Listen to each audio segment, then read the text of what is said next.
आता अगद भारत पक्ष विषयाचे सादरीकरण करेल माननीय पंतप्रधान शुभ्रा नाळे यांना मी विनंती करते की त्यांनी आपला विषय मांडावा.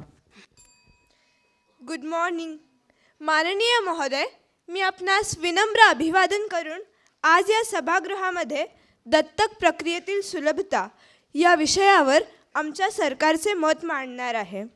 दत्तक प्रक्रिया ही भारतामध्ये पूर्वापार चालत आलेली प्रक्रिया आहे. म्हणजेच भारतामध्ये कुटुंबातील मूल दत्तक घेण्याची प्रक्रिया अस्तित्वात होती. इतिहासात याचा दाखला आपल्याला मिळतोच. सध्याच्या काळात जागतिक स्तरावर सर्वात जास्त दत्तक घेतल्या जाणाऱ्या देशात भारताचा क्रमांक हा 4था आहे.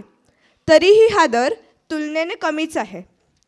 भारतामध्ये अनाथ व आत्मसमर्पण केलेल्या एकूण बालकांची संख्या ही 29.7 दशलक्ष इतकी असून महिला व बालविकास विभागाकडून मिळालेल्या माहितीनुसार कोरोना काळामध्ये फक्त 2022 या वर्षात ही संख्या 10,878ने वाढलेली आहे. यांपैकी काही मुलांची जबाबदारी अनाथालय अथवा संगोपनगृहामध्ये येते. अनाथ आश्रमांतील किंवा संगोपनगृहांतील वातावरण स्थिर नसते. प्रत्येक मुलाकडे वैयक्तिकपणे लक्ष दिले जात नाही. बाहेरच्या जगात मिळणाऱ्या व्यावहारिक ज्ञानाची उणीव या मुलांमध्ये असते. तसेच आर्थिक आणि भावनिक आधारही योग्य तो मिळत नाही. यामुळे ते मानसिक आजारास अथवा गुन्हेगारीस बळी पडतात. जागतिक स्तरावर केलेल्या अभ्यासानुसार जैविक पालक गुन्हेगार नसूनही 14.7% अनाथ मुले ही गुन्हेगारीच्या मार्गाला लागलेली आहेत. तसेच यामध्ये मानसिक आजाराचे प्रमाणही जास्त आहे. हे झाले दत्तक न घेण्याचे काही प्रत्यक्ष परिणाम. दत्तक न घेण्याचे काही अप्रत्यक्ष परिणामही दिसून येतात.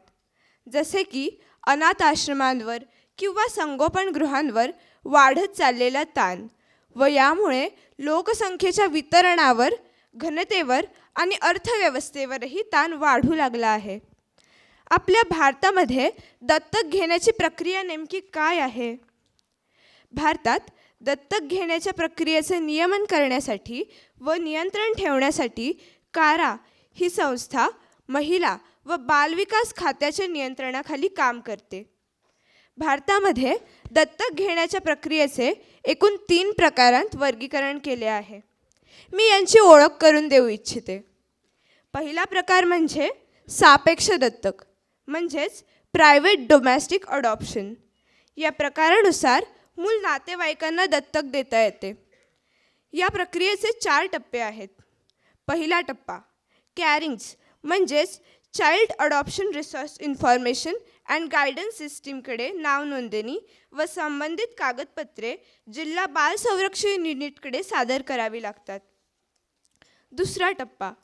या टप्प्यामध्ये संभाव्य दत्तक पालकांची व 5 वर्ष पूर्ण असल्यास दत्तक घेतल्या जाणाऱ्या मुलाची संमतीपत्र न्यायालयात जमा करावे लागते. तिसरा टप्पा. मुलाचे वय, त्याची विचार करण्याची क्षमता, त्याचे कल्याणकारी भविष्य या निकषांवर न्यायालयात आपली प्रमाणित प्रत जाहीर करते. चौथा टप्पा. प्रमाणित प्रत जिल्हा बाल संरक्षण युनिटला दिल्यानंतर ही प्रक्रिया पूर्ण होते. दुसरा प्रकार म्हणजे फॉस्टर अडॉप्शन. या प्रकारानुसार आपण अनाथालयाकडून किंवा CCI सारख्या सरकारी संस्थांकडून दत्तक घेऊ शकतो. याचे एकूण 9 टप्पे आहेत. पहिला टप्पा अधिकृत एजन्सीमध्ये नाव नोंदणी. दुसरा टप्पा सामाजिक कार्यकर्त्याकडून गृह अभ्यास व समुपदेशन. तिसरा टप्पा मुलासोबत वेळ घालवण्याची परवानगी. चौथा टप्पा स्वीकृती संदर्भातील कागदपत्रांवर पालकांची व मुलाची स्वाक्षरी. पाचवा टप्पा आवश्यक कागदपत्रे वकिलाकडे जमा करून न्यायालयात सादर करण्यासाठी याचिका तयार करणे. सहावा टप्पा मुलाला फॉस्टर केअर सेंटरमध्ये घेऊन जाऊन नर्सिंग स्टाफकडून मुलाच्या सवयीबद्दल माहिती करून घेणे. सातवा टप्पा मुलाच्या नावावर गुंतवलेल्या रकमेसंदर्भातील चर्चा. आठवा टप्पा न्यायाधीश दत्तक घेण्याचे आदेश देतील. 9वा टप्पा फॉलोअप एजन्सी मुलाच्या आरोग्याबाबत न्यायालयात पाठपुरावा अहवाल सादर करतील. तिसरा प्रकार म्हणजे इंटरनॅशनल अडॉप्शन.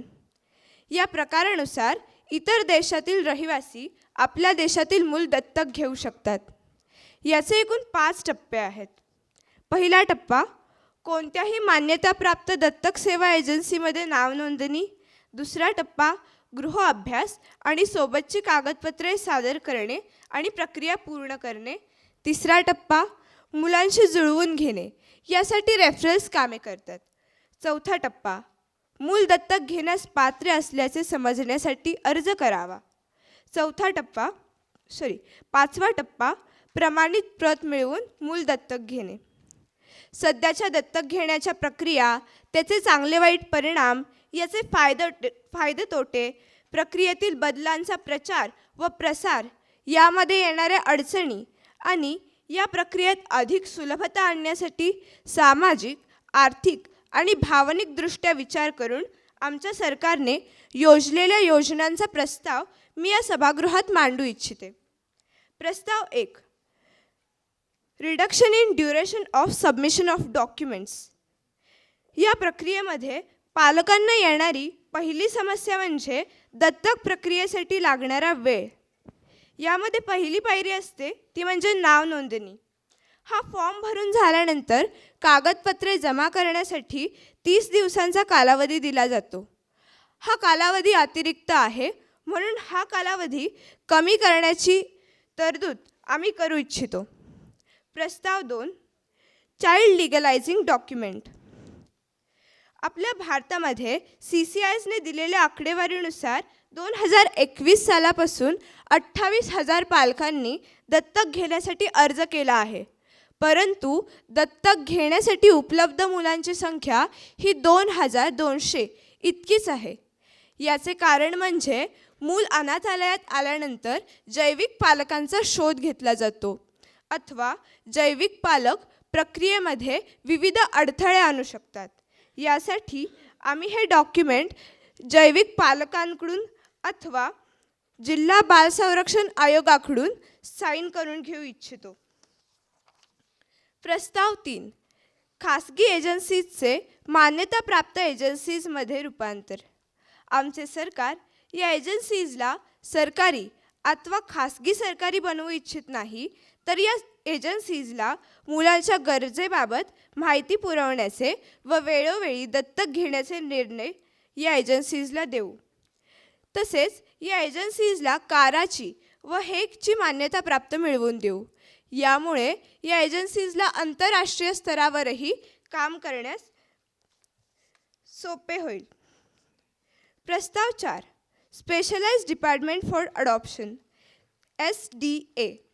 दुसरी समस्या म्हणजे काराकडून नसलेली ट्रान्सपरन्सी. म्हणून आमचे सरकार या प्राधिकरणाची स्थापना करू इच्छितो. या प्राधिकरणाकडे एकत्रित दत्तक घेण्याबाबतचे निर्णय आम्ही देऊ.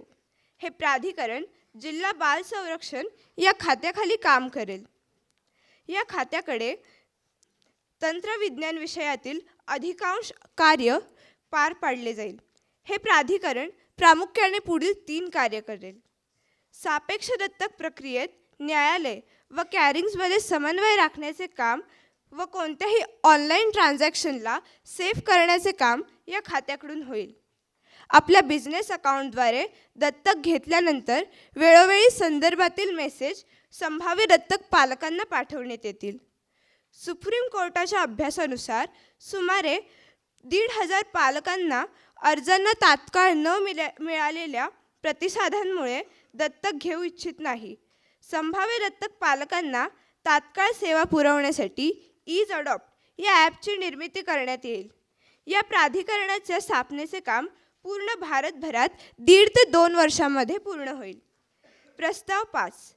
या प्राधिकरणाची आर्थिक व्यवस्था करण्यासाठी या प्राधिकरणाच्या सिक्युरिटीसाठी सिक्युरिटी ट्रान्झॅक्शन टॅक्स हा 1.9 ते 2% आकारण्यात येईल.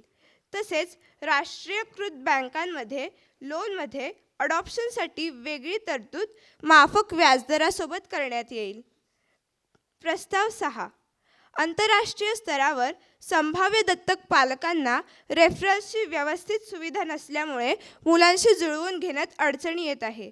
ही समस्या सोडवण्यासाठी 50% काम हे ऑनलाईन तर 50% काम हे ऑफलाईन पद्धतीने होईल. पूर्वीच्या 2 रेफरल्सऐवजी 4 रेफरल्सची तरतूद आम्ही करू इच्छितो. ही तरुण पिढी आपल्या भारताचे भवितव्य आहे आणि प्रत्येक मुलाप्रमाणे अनाथ मुलांनाही आपल्या पालकांची गरज असते. या मुलांना न्याय मिळवून देण्यासाठी या सभागृहाने आमच्या ठरावांना मान्यता द्यावी अशी आशा. धन्यवाद. जय हिंद.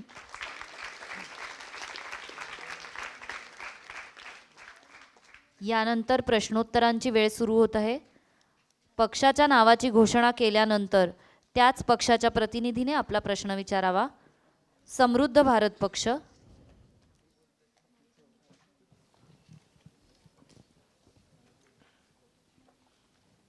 माझा प्रश्न असा आहे की काय गॅरंटी आहे की जी फॅमिली एखाद्या मुलाला अडॉप्ट करेल ती चांगली असेल. जर मुलांचा मिसयूज झाला तर काय कराल? ओके. अतुल्य भारत पक्ष.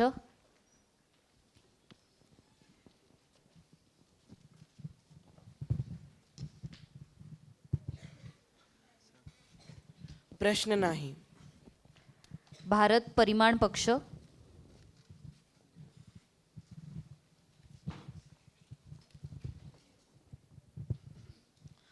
तर जसं तू म्हटली की डॉक्युमेंटवर नाव नोंदणी करायचा जो टाईम आहे तो 30 डेजपासून थोडा कमी केला जाईल. तर तुला असं नाही वाटत की जो डिसिजनचा जो टाईम असेल जो नॉमिनेशनला मिळतो तो थोडा कमी होईल आणि त्यामध्ये थोडे असे मिसकन्सेप्शन्स होतील त्या पॅरेंट्समध्ये? भारत समन्वय पक्ष.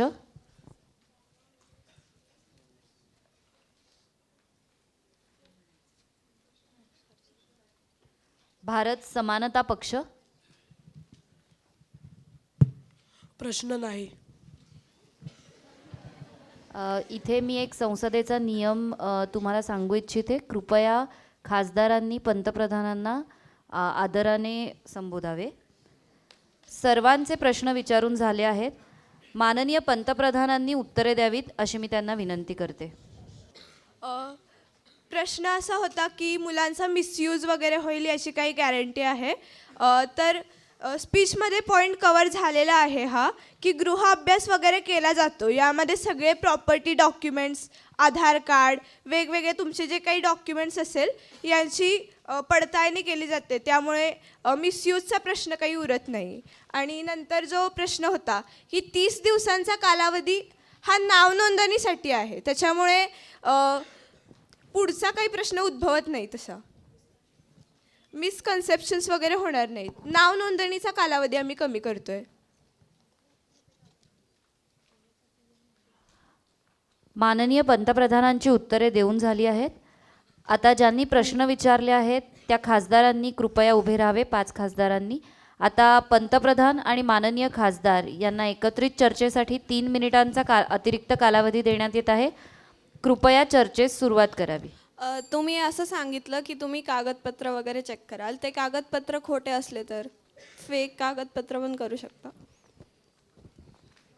गृहभेट घेणार आहोत, त्याच्यामुळे त्यांच्या घरची कंडिशन वगैरे या सगळ्यांचाच अभ्यास होईल.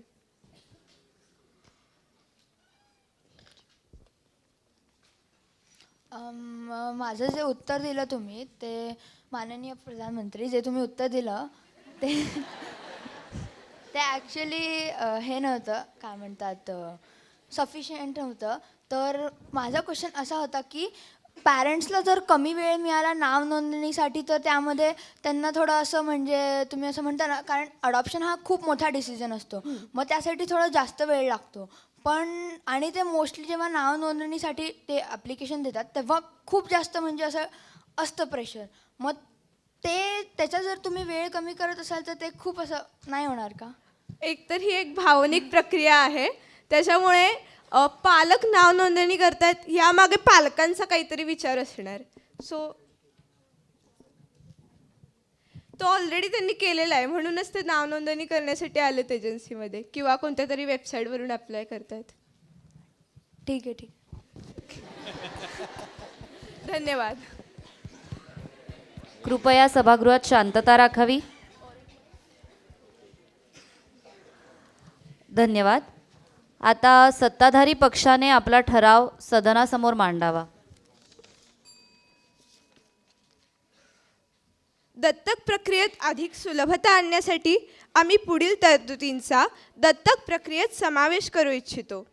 दत्तक प्रक्रियेसाठी लागणारा वेळ कमी करण्यासाठी, म्हणजेच नावनोंदणीचा वेळ कमी करण्यासाठी 30 दिवसांचा अतिरिक्त कालावधी कमी करण्याची आम्ही मागणी करतो. दत्तक घेण्यासाठी मुलांना कायदेशीर मान्यता देण्यासाठी चाइल्ड लिगलायझिंग डॉक्युमेंट्स म्हणजे CLD हे डॉक्युमेंट्सला मान्यता देण्याची आम्ही मागणी करतो. खासगी एजन्सीजचे मान्यताप्राप्त एजन्सीजमध्ये रूपांतर करणे, CDA म्हणजेच स्पेशलाइज्ड डिपार्टमेंट फॉर अडॉप्शनची स्थापना, रेफरन्स विषयीची नियमांना प्रक्रियेमध्ये समावेश करून घेणे. चला तर या देशाचे एक सुज्ञ नागरिक म्हणून पुढे येऊयात. अनाथ मुलांना जबाबदार पालकत्व मिळवून देण्यासाठी आपण सज्ज होऊयात. धन्यवाद.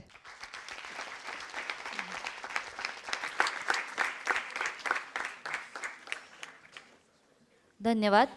पंतप्रधानांनी मांडलेल्या ठरावावरील मतदानासाठीची वेळ आता सुरू होत आहे. ठराव 22 विरुद्ध 2 मतांनी मंजूर झाला असे आम्ही जाहीर करतो.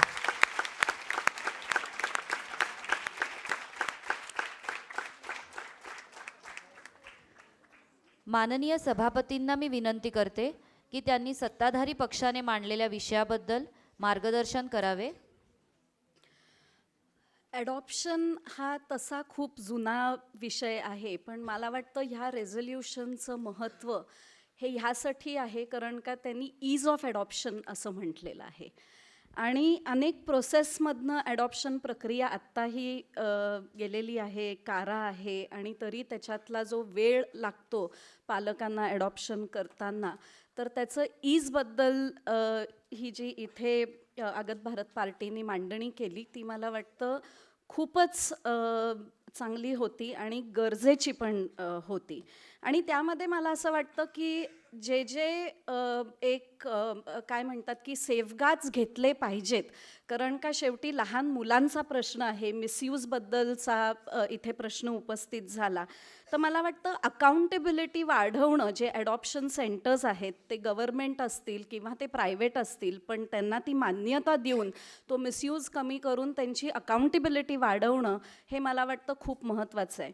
एकंदरीतच आपल्या देशामध्ये एकंदरीत जे पॉप्युलेशन ग्रोथ आहे आणि त्यामध्ये एक जो डिबेट असतो की रक्ताचं नातं आणि अशा अनाथ मुलांना घर मिळणं, याच्यामध्ये जो एक संभ्रम असतो किंवा बरेचदा ते ॲडॉप्शनचं एक स्टिग्मिटायझेशन आहे, ते मला वाटतं ईज ऑफ ॲडॉप्शननी ते स्टिग्मिटायझेशन कुठेतरी कमी होईल आणि अनेक अनाथ मुलांना एक चांगलं घर मिळेल.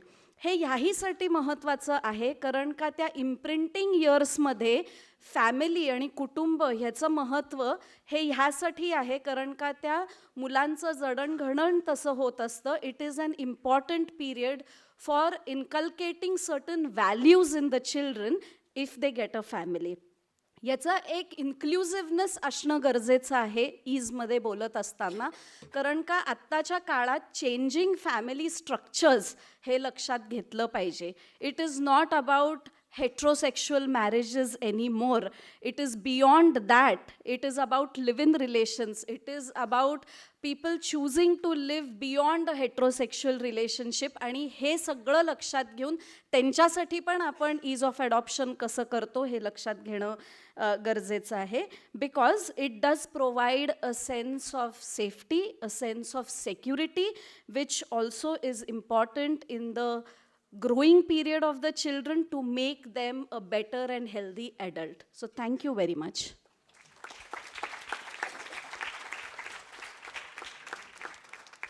धन्यवाद.